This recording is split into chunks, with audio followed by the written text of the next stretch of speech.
Today on Join Us in France, the 10 things you didn't know about France even if you visited before. French people are different. Some of us, very different. You'll see what I mean in a minute. And number 10 is going to deal with a listener question on what's up with the nakedness on beaches on the French Riviera. Yes, I'm feeling a little fearless today.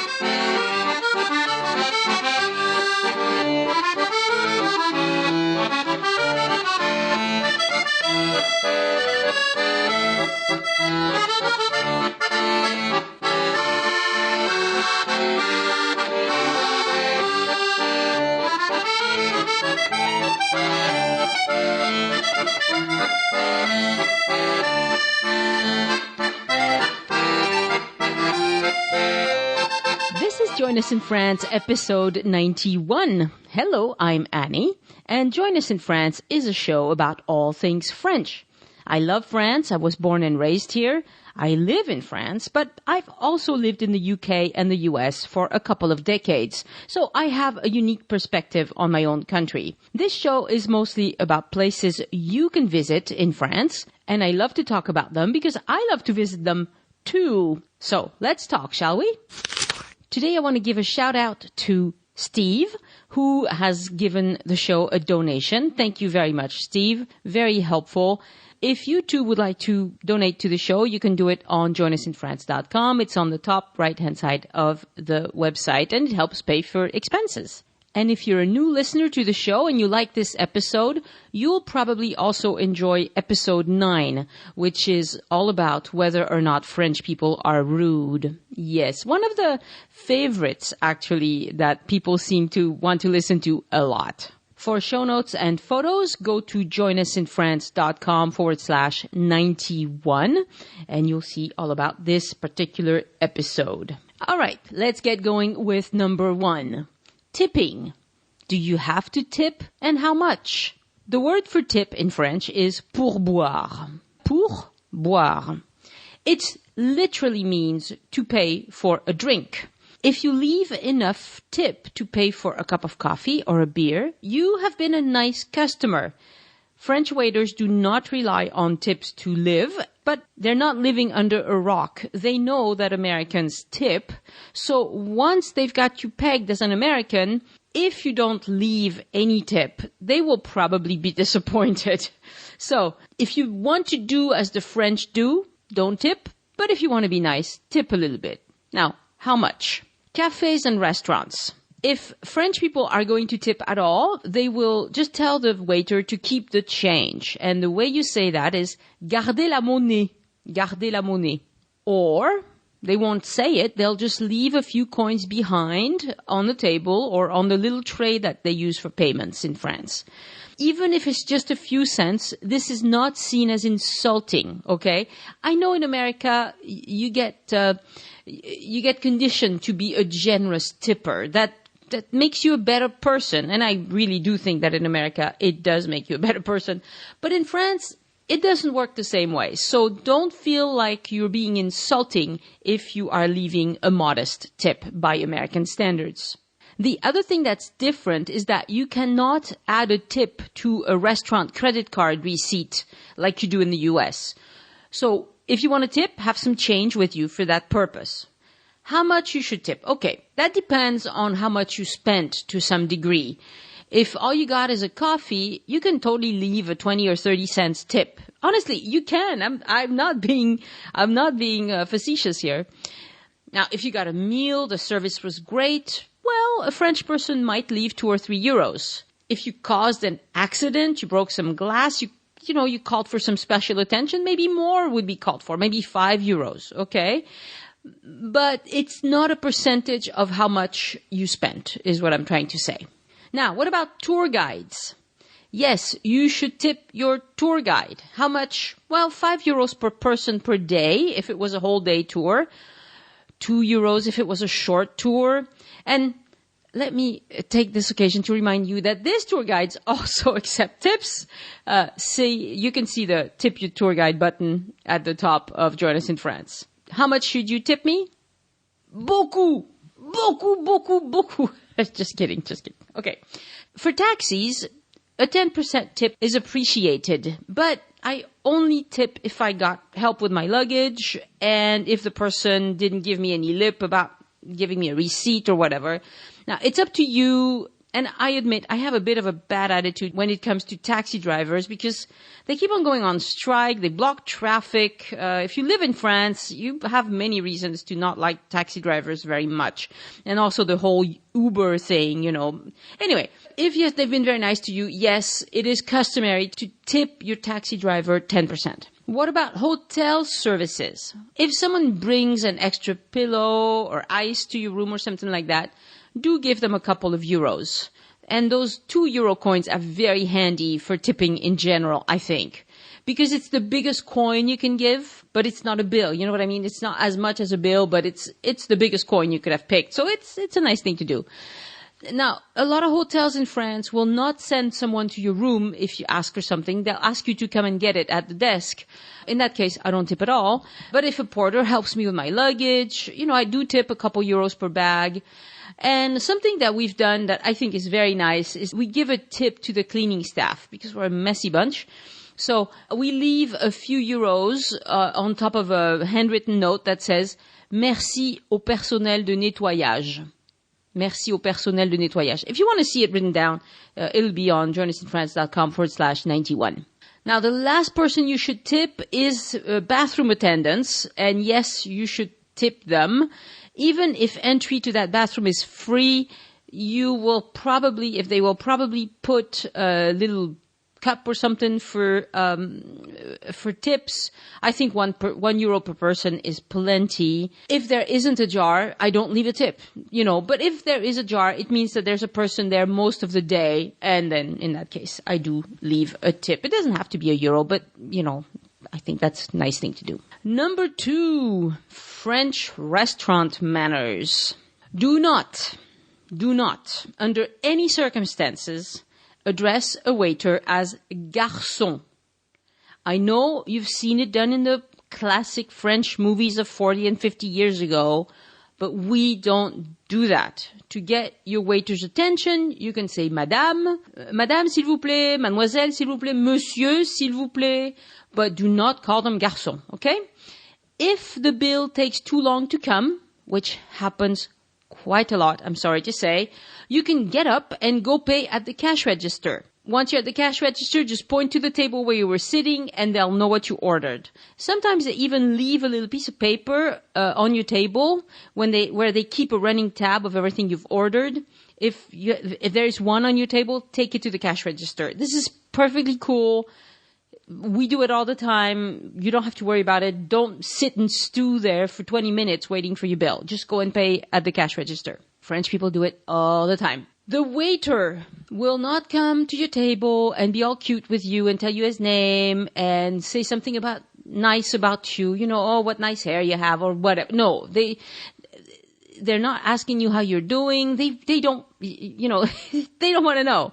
They will not make friends with you because they don't rely on tips. So they don't have to make a connection with you. They don't feel like they need to make a connection with you. They're just there to serve you. And they also have a lot more table to handle than their American counterparts because French restaurants do have to pay these people a decent salary, so they don't hire quite as many, okay? So if they're busy, you can get their attention by saying Madame, Monsieur, whatever, but understand that the type of service you get in a French restaurant is very different than the type of service that you get in an American restaurant. And the one good thing about the French way is that they are never going to come interrupt you to ask you if everything is okay. That just gets on my nerves in America. So that's something that won't happen in France, typically. Number 3, you like to patronize small businesses? Well, France is the right place for you then. France has a lot of family-owned businesses that are staffed mostly by family members. We value personal service over 24/7 convenience. Bakeries, which we call boulangerie, are a wonderful example of that. Boulangerie, pâtisserie are everywhere in France, and most French people go to their bakery every day to get fresh bread. You can also buy bread at the supermarket, but there are some supermarkets that make nice breads.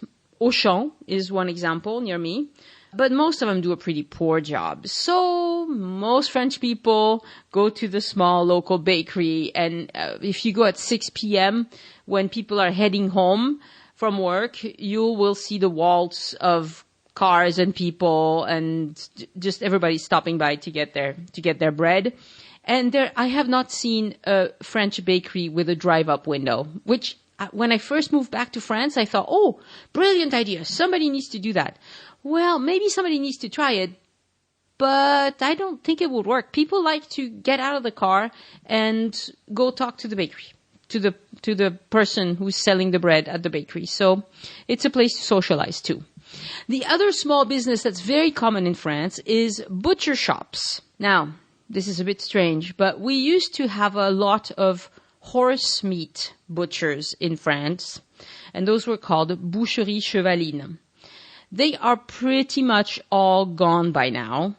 And for the record, I had horse meat in my life when I was growing up, but I haven't had it in 30 years because I can't stomach it anymore. And I think lots and lots of French people are getting to that point as well. Today, a boucherie will sell you beef, chicken, pork products, including cold cuts, and prepared dishes that you can warm up at home or in your rental or wherever you are staying. Sometimes some of the boucheries also have cheese and wine, which makes it handy dandy. That way you can get a few more things there. If you want a more French authentic experience, what I recommend is to do what Matt did, and we talked about it a few episodes back. That was episodes 82 and 83, where Matt and his family went from place to place in France in a rental car, and they stayed at gîtes or rental homes, and they went to the local butcher shops. You will get a very nice French experience if you do that. If you want to try your French, it's a much better way to do it than, for instance, trying to speak French to some guy at the metro station in Paris these people don't want to talk to you. They don't want to mess with you. But the guy at the butcher shop or the lady, has an incentive to be friendly to you and to, talk to you. So it's a way better experience. Tobacco shops. Yes, that's another type of small business that you find in France. Unfortunately, French people still smoke too much. It is getting a little bit better, but not fast enough in my opinion. Tobacco shops are small operations most of the time. This is where you may go to buy tobacco products, obviously, but also postcards, stamps. They don't have to have stamps, but a lot of them do. You can buy small souvenirs. You can buy newspapers, magazine, that sort of thing. And you know what? Here's a thought. A copy of a glossy French fashion magazine in mint condition will make for a very nice gift for your fashion-loving friends. We take some back when we go back to the U.S., and people always enjoy looking at those. So just an idea for a gift. Now, an important consequence of having so many small businesses in France is that stores are not open as much as what you're used to in the US or Canada. For instance, did you know that it's pretty hard to find a restaurant on a Sunday night in France?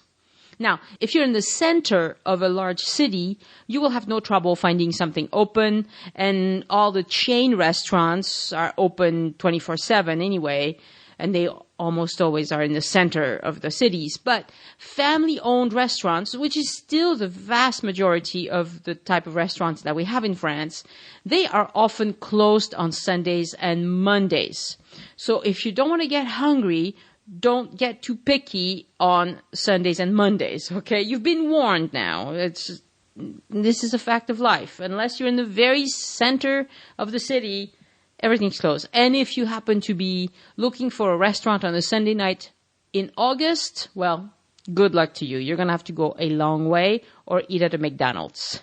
Number 4, plan Vigipirate in France. This is probably something you don't know anything about, but you should know because it'll make your life simpler. Vigipirate is what the powers that be decided to call the terror alert system in France. There are 5 levels. White, that's no danger. I have no idea how they know there's no danger, but never mind. Then yellow, orange, red, and scarlet. When it gets to red and scarlet, you'll see some strange things happen in France. For instance, garbage receptacles will be removed from the streets to eliminate obvious place where a person could drop a bomb, Sometimes if the garbage can cannot be removed, they just bolt a big lid on top of that garbage can.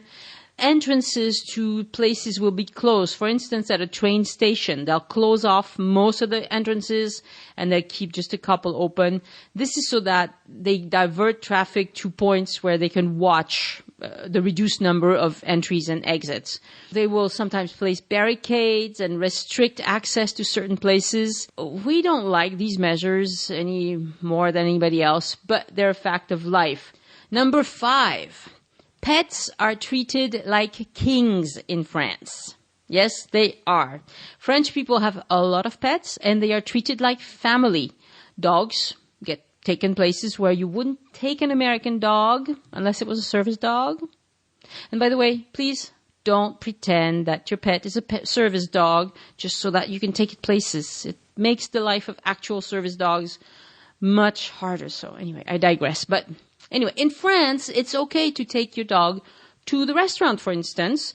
They'll probably ask that you sit at a terrace outside, but they won't mind.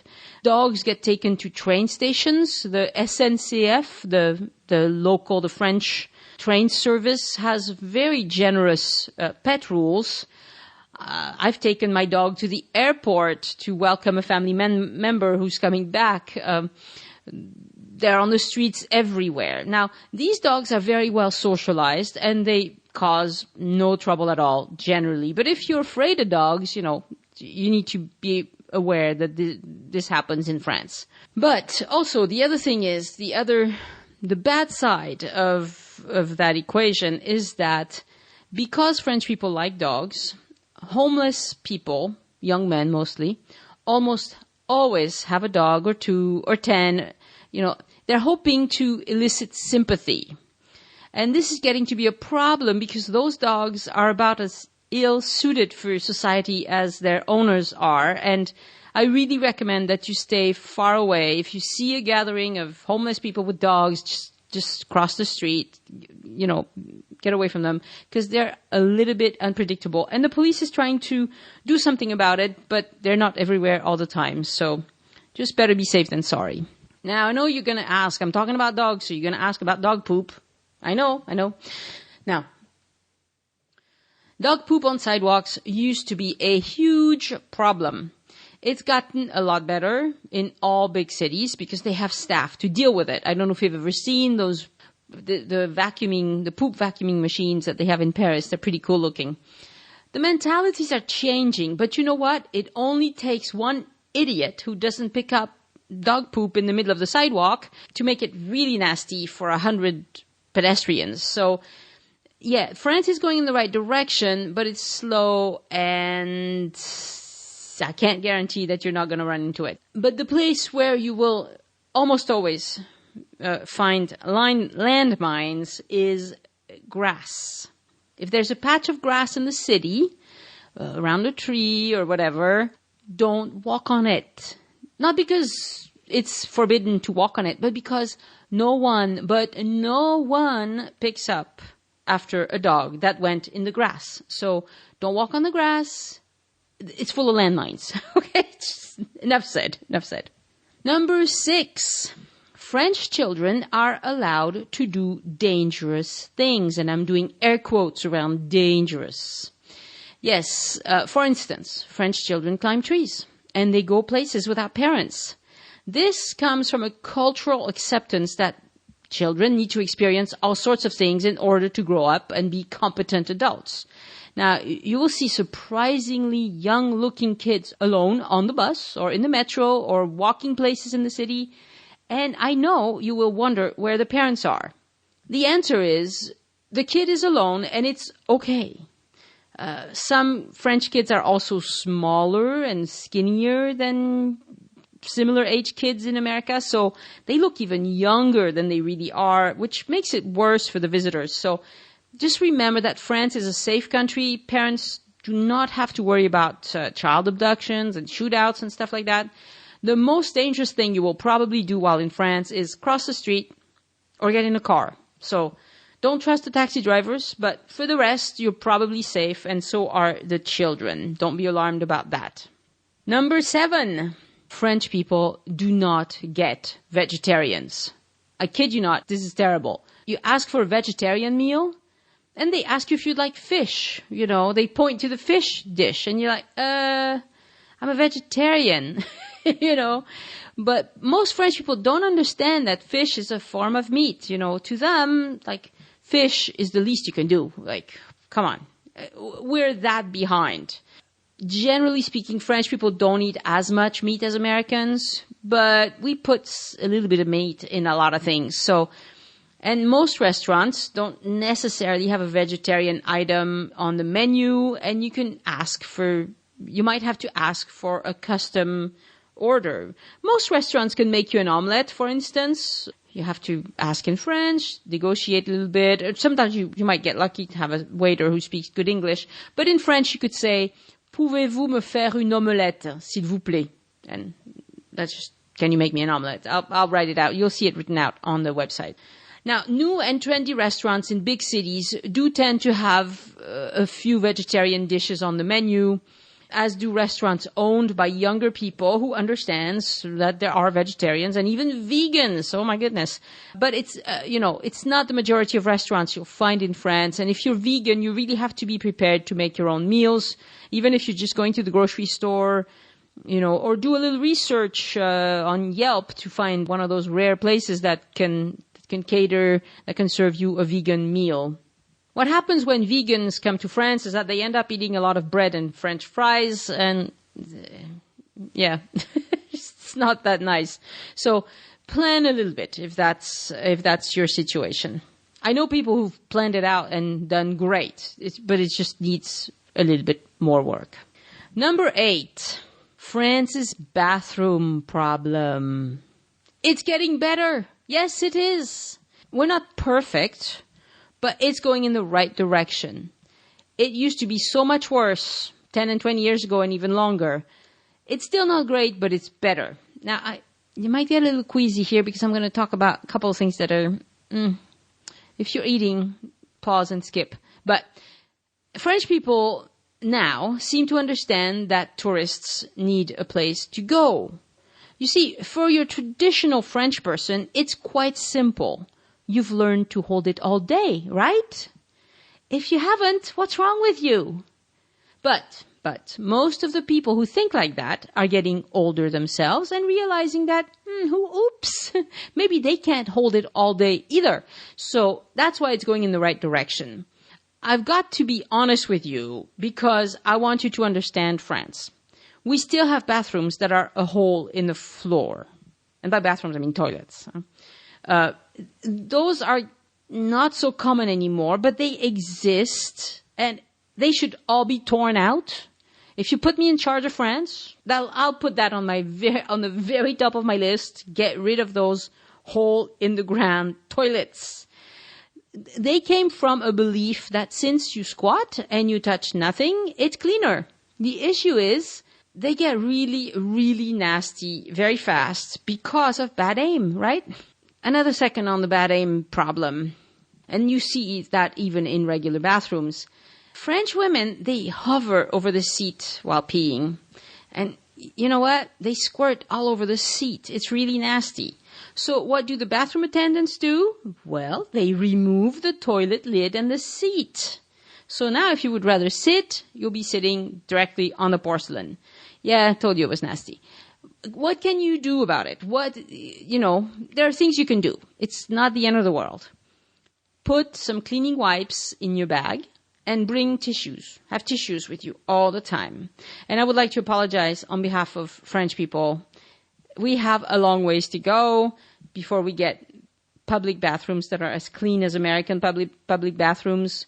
But any tour guide that you hire that's worth its tip can tell you where an okay bathroom is. So that's something. But if you're doing it alone, just bring cleaning wipes and tissues and you'll be fine. Well, yeah, you'll be fine. All right. Number 9. The best way to make friends in France is to ask for help. Yes, that's how you do it in France, even for French people. So, the best way to make friends, I'm doing air quotes again, in France, is to ask for help. But you have to try to ask for help in French. At least a few words of French. I hadn't talked about this in a few episodes, so if you're a new listener, you may not know, but the rest of you all know this. What is the first word that should always come out of your mouth before you say anything else in France? Say it out loud. Say it again. Bonjour. Yes, bonjour. Bonjour is the magic word in France. You say it before you say excuse me or anything else for that matter. You say it to clerks, anyone you stop on the street to ask for directions, waiters, folks who work at the Paris metro, folks who sell you tickets. You even say it to children. Before you say anything, you say bonjour. Okay? Just practice it. It's really easy. And it's a magic word. It will open all sorts of doors for you. And in France, you have to use French as much as you can. Now, I'm not sure why that would surprise anyone, but it really does. English speakers assume that they can just speak English everywhere, anywhere, and that they do just fine. That does not work in France. Not only do some French people not understand English, they're French, not their fault, but some of them categorically refuse to speak English to anyone who doesn't make the effort to try some French first. It's a cultural quirk. Call us crazy, but that's how we are. I'm just telling you the reality. Maybe it comes from the fact that French used to be the language that everybody had to learn. It's been a long time, but some of us are slow. So, rule number 1 is learn a tiny bit of French. A few words. Just the French tips of the week that I've been doing on this episode, or all the times I say something French and I write it out for you, those would be enough probably. The number 2 is that you have to say bonjour before you say anything else. And once you've said bonjour, you could say, for instance, excusez-moi, je ne parle pas bien français. Excuse me, I don't speak very good French, right? And then watch their face. You know what? French faces work the same as faces of other nationalities. If they look unhappy about the fact that you don't speak much French, plug along with whatever French you've got, okay? Don't try to make complete sentences, unless you know enough French to do that. Just use the few vocabulary words that you know in French. And by now, unless that person you're talking to is a mean, they'll try to find someone else who can speak English because they've seen that you tried. And so either they'll suddenly remember that they too can speak some English, or they'll find somebody who can. All right, drum roll, please. Number 10. What's up with the nakedness on French beaches? Okay, Steve in Alabama asked me the question. He didn't put it quite that way. Hello, Annie. This is Steve in Alabama in the USA. I have a question about taking my teenage daughter to Paris and to the Mediterranean beaches in the south of France next year in July 2016. I was wondering if you had any suggestions about specific beaches. I hear there are private beach clubs. I also hear that the bathing suits are different, especially for men. And should we go to a private beach club or a public beach club? Or are there things in the Côte d'Azur that a young American teenage girl might be interested in? Thank you for your answer. So, that's a few questions in there. Let me break it down a little bit. Let me start by French beach attire. Bathing suits first. Okay, French women wear bikinis, and sometimes they go topless.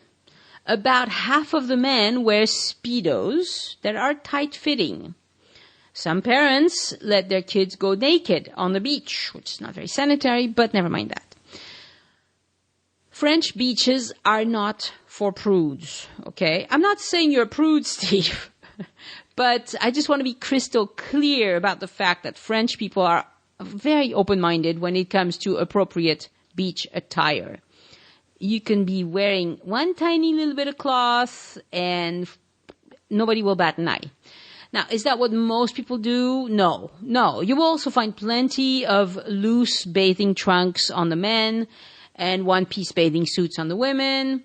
But there's really no way to tell before you get to that beach. It depends on where you are exactly. Does that mean that French beaches are lewd? No, not really. Nobody stares. It's all normal. As a matter of fact, you will get more stares if you cover up too much. I'm very self-conscious about my legs, and I like to wear shorts over my swimming suit, and people don't understand that, and they stare at me a little bit more than I like, but I accept it. I'll never see these people again anyway, so I do what makes me comfortable. And you should also wear whatever makes you comfortable and ignore the rest. Now, as far as private beaches are concerned, I don't think that would be any different, although I haven't been to very many. But typically, the beach is private to let people go completely naked, to be nudists. So that might not be what you want. So I don't think a private beach is going to resolve that question. It'll be much like a public beach, but it'll have more services. It'll have more chairs, umbrellas, drinks, rentals of various sorts. But you'll find a lot of that on some public beaches too, so long as they're big enough. Now back to the beach attire for just a second. The rule everywhere is that as soon as you leave the beach, you must cover up with at least a t-shirt. Even if you're on the boardwalk right next to the beach. And that rule is followed quite well. French people understand that it's not cool to be topless at a cafe near the beach. Okay, we know that. We don't do that. Topless is fine for sunbathing. But women who, like for instance, if they get up to go for a walk along the beach, they'll probably put their top back on. They don't have to, but most of them do. Now, men who wear Speedos, they just walk around their Speedos. Yeah, that can be quite ridiculous, but I ignore it. Whatever floats their boat. Whatever. Doesn't matter. All right. A few things you need to understand about the Côte d'Azur, or the French Riviera, as it's called in English. There are a few big cities along the Côte d'Azur, and a lot of small villages and small cities that are on hills and, rocky beaches all along the way between Saint-Raphaël, which is a pretty big city, and the Italian border. The big cities tend to not be as scenic because obviously when you have, beautiful homes in the rock, it's nicer, but it's also what makes it a bit more difficult. So you need to decide, do you want to go to a big city or do you want to go to a small town with a more scenic kind of place? The geography of small towns is that the roads are pretty narrow and some of the streets are pretty steep. That's what makes them scenic, like I've been saying. And it will also complicate your life a little bit because they are mobbed in the summer. And for the most part, also on the French Riviera, the beaches are rocky pebble beaches, not sand. Okay? So parking. The first consequence of going to the French Riviera, no matter where you go, is that your car is going to become your enemy because you will find it very difficult to park anywhere, especially if you rely on the places with parking meters, because there you can only stay for 2 hours and then you have to feed the meter, and that's if you find an empty place with a parking meter. And even if you go to a hotel that will guarantee you a parking spot, well, once you've parked at the hotel, you won't use the car again because you're not going to want to park anywhere else, right? So parking for a day at a hotel on the Riviera will cost you at least 20 euros, maybe 30, something like that. And you'll have to pay anywhere you go beyond the hotel if you find a place. So my recommendation is, in the summer, in the Riviera, if you can arrange it any way you can, consider going carless. Okay? You could choose a hotel in a place where you can walk to everything. You could be creative on how to get around. There's bus service to most of these places, even the small ones. You can listen to episode 75 about bus service in France. Or just pay for a taxi or a shuttle service. It'll probably be cheaper than paying for parking for however many days you're going to be there. And it'll certainly save you headaches. That's for sure. Hotel prices. Well, if you can, book a hotel right next to where you will spend most of your time. I assume that's going to be the beach. Then walk everywhere.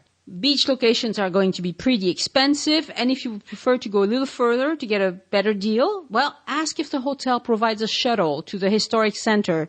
A lot of them do that. So they have set times when you can take the hotel shuttle from the top of the hill to the historic center and the beach. So that would be something to ask about. Not that you're going to pay that much less if you go a little further, but a little bit less. As far as activities for a teenage girl, I really suggest you look into all sorts of water activities. There are all sorts of rentals that you use. Jet skis, paddle boats, day cruises, boat excursions, all sorts of things like that. Lots of villages have special events throughout the summer. You just have to ask at the local tourist office if they have a schedule of events, and then hopefully you'll luck out and find something fabulous. Now, can I recommend a specific place? Well, I would rather not, because it's not a part of France I know inside and out, like the Southwest.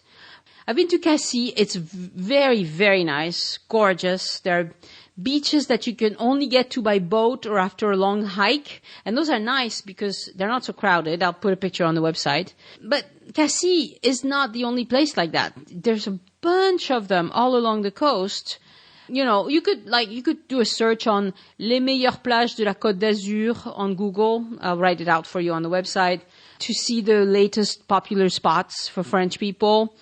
You could use Google Earth to see the place before you go. I mean, honestly, you know, I haven't been to that many. I've been to Sainte-Marie-de-la-Mer, which is nice. That one is a sandy beach. It's more of a popular feel to it. It's not quite on the Riviera because it's in the Camargue, so that's probably why.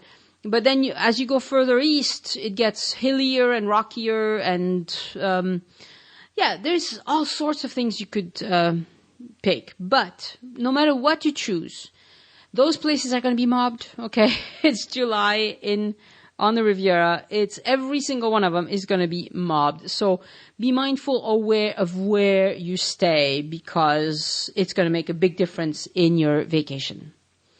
All right. Well, that's the 10 things. I bet you didn't know some of them. I bet maybe some of you knew some of them, because I think I've mentioned them here and there in the episodes. France is a wonderful place. It's fun. We do have bathroom issues. We have dog issues, and, you know, and why is that restaurant closed when I want to go kind of issues. But the first step in getting better at anything is admitting it. And I am admitting it. Anyway, thanks for the downloads. Thank you for listening, everybody. And as always, I will talk to you next week. Au revoir. This brings us to the end of another Join Us in France travel podcast. You can leave a comment on the website, follow us on Facebook, or look for @ParisPodcast on Twitter. I put lots of information on Facebook and Twitter that never makes it into the shows. And also, this is a subliminal message. Join the mailing list now, today. You can do that on joinusinfriends.com. Look for the green button. Et c'est tout pour aujourd'hui.